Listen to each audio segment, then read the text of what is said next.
The hardest part of getting to Mars is sticking the landing.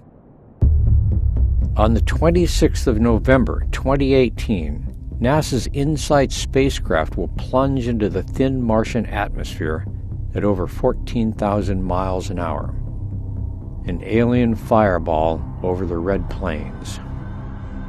InSight will pop a supersonic parachute, drop its heat shield, and prepare to touch down. In the past, Martian rovers have bounced and rolled to a stop inside huge airbags, or floated to the surface hanging from an elaborate sky crane.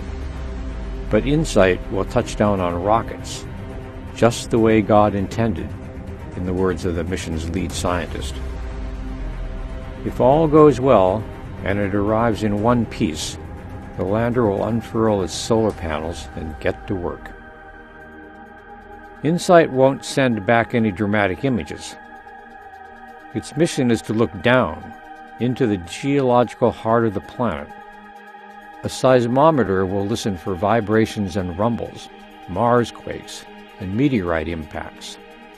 This detector is so sensitive it can sense movements smaller than the width of an atom, or feel the faint tidal groundswell from the gravity of the tiny moon Phobos. A second device with a pointed spike will hammer itself 15 feet into the ground to measure heat flowing up from the planet's core. Mars today is a craggy, frigid desert, but once it was wet and warm.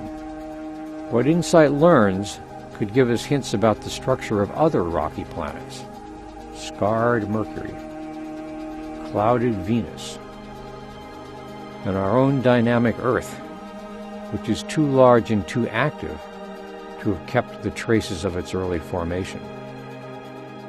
And perhaps it will even tell us about the billions of rocky worlds orbiting other stars. Over the past 2 decades, 3 generations of rovers have toured Mars. They have scraped and poked, scooped and sampled, dusted and drilled into Mars's surface. InSight will stay in one place, but dig deeper and listen longer. It may provide clues to why Mars was once habitable, why and how it changed, and what that might mean for Earth. For our old sibling Mars, Earth represents the road not taken, the road to life, blue water, and green mountains. Home to a species now curious enough to send machines to investigate and interrogate nature's choices. To understand how we got lucky with a garden world.